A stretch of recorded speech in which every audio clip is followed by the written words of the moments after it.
ధరించిన గాజులు తీసి వేరే వాళ్ళకి ఇవ్వకూడదు. అత్తగారైనా కోడలైనా వాళ్ళకి ఇవ్వకూడదు. అలా చేస్తే లక్ష్మీ కటాక్షం తగ్గిపోతుంది.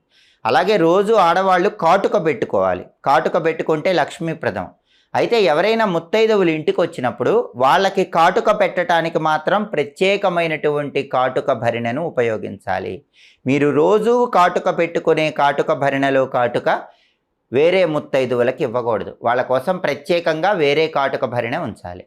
అలాగే అనేక మంది స్త్రీలు చేసేటటువంటి తప్పేంటంటే ఏవైనా శుభ కార్యక్రమాలు ఉన్నప్పుడు కానీ పెళ్ళిళ్ళు ఉన్నప్పుడు కానీ ఇటువంటప్పుడు మెడలో ఉన్నటువంటి నల్లపూసల గొలుసు తీసి అత్తగారు కోడలికో కోడలు అత్తగారికో అలా మార్చుకుంటూ ఉంటారు. అలా ఎప్పుడూ చేయకూడదు.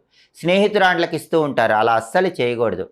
స్త్రీలు ఎవరైనా సరే మెడలో ఉన్నటువంటి నల్లపూసల దండని ఎదుటి వాళ్లకు స్త్రీలకు ఇవ్వకూడదు. వాళ్ళ నల్లపూస